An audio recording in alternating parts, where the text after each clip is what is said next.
Alrighty.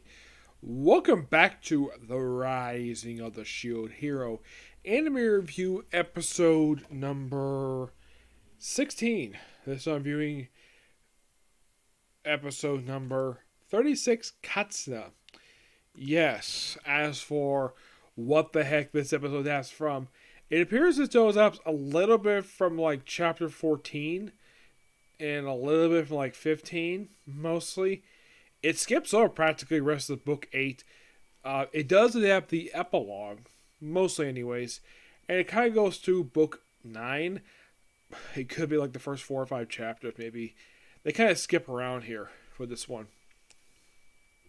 So, the episode... Now, I should point out, though, in the book, the guy who gets sliced up last episode, in the book, Nafumi does encounter him. In the episode, he doesn't.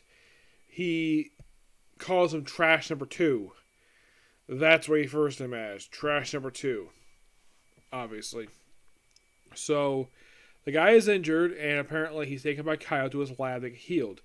And the two girls basically want him to get healed. And then we see his friend, who... I should point out, though, does not appear in book 8. Nope. She makes his first appearance in book 9. Yes. There are technically 2 characters who make a debut in this very episode. And you're probably thinking, okay, what 2 characters pop up for the first time this episode? You have Yogi Amaro, who was the childhood friend of Kaio, and Ramita, who is basically a blacksmith. Yep. And a woman. Excuse me. Yep, a woman. A very beautiful one, mind you. Yes.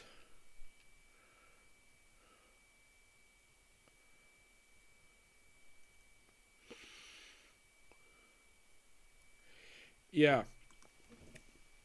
Now, the episode, starts out basically with Nafumi commenting on... Well, actually, it's Raftalia commenting about Philo being a small bird now, because she lost a lot of power when she came to this world. Nafumi comments on her outfit like a Miko, which she mentioned she got that just last episode from someone, which doesn't say who.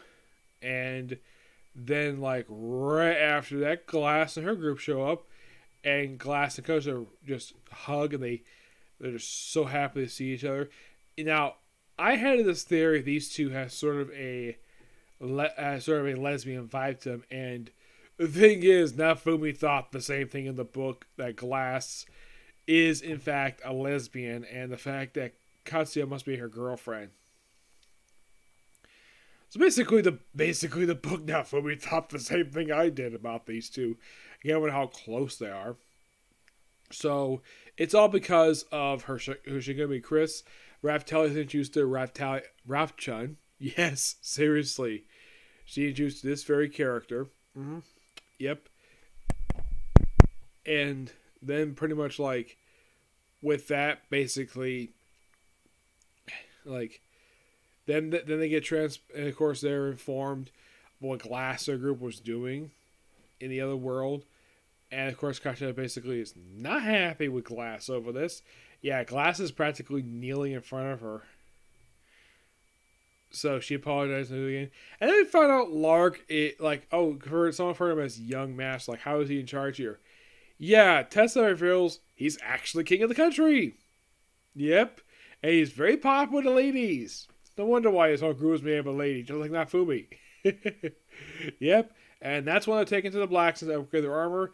Yeah, one night basically do this. And then, she tells everybody don't fight in the city because basically this is when a samurai shows up with a sword that's cursed. Made by Kaio, which of course they briefly fire, and then eventually the sword is destroyed thanks to finding out that Kaio really wanted to kill her. And apparently there's a noble goal, and what is Kaio's noble goal? To stop the waves. Yep. Even though he does, the end of the episode completely contradicts exactly what he's trying to do. So then eventually, Katsuya decides to bring everybody, including Yasuo, to their house. Yes, which is basically a mansion. No, seriously, it's a mansion. Apparently, all of them live there. I would not be surprised if the book not filmed probably thought that Glass and Kusa probably shared the same bed together. I would not be surprised about that. No, I would not be surprised about that at all. So, excuse me. So, pretty much basically, like, they chat for a bit. Of course, you get a little bit of a backstory here, though it's in silhouette mostly, about how she grew up with Kaio, where he was a genius early on, and she practically served as his bodyguard. And then afterwards, she's kind of added to because it was party-ish. Excuse all the waves when they show up, he was transferred with her. And then all of a sudden, for some reason, the wave counteracts. I'm like, oh, they have like a week into the waves. Nope, it basically comes like too quickly. And oh, the waves. And they get transported to Kaio's lab. Which, by the way, Nafumi's group is not with them because apparently because they're not from this world, they can't quickly transport with them. So basically, Kaio created his own waves. Why did he create his own wave? Who knows? We'll find out next week. It's a good episode, basically, of course. Now you probably think, okay, did the anime change stuff? Yes, mostly. It's mostly a bit of rearranging. That's something that basically the season has been doing. They haven't done this since like the very start of the season when it kind of daps up out of order. Like in the book 9, which by the way, the episode goes into book 9. This book says, oh, book 8. No, they went to book 9. It's like they went through just a little, like a tiny bit of 14, went through the entirety of the epilogue, and then they just went straight to book 9. It's like they practically skipped over 3 chapters for like no. They practically. I was rereading them, and apparently these chapters were kind of adapted last week, except that now Fumi's contribution to this stuff, him and his rest of the group, was all completely removed. It was all Raptalia this time. Yeah, they practically cut out like a whole chunk of the chapter. And also him calling the other guy trash number 2. They cut that out completely. So you could kind of say that the other chapters were adapted last week, mostly. But it's like a couple things from 14, the epilogue, and was straight to book 9. Yeah, I couldn't get very far because I didn't want to get this to be too late to do this review. Yep.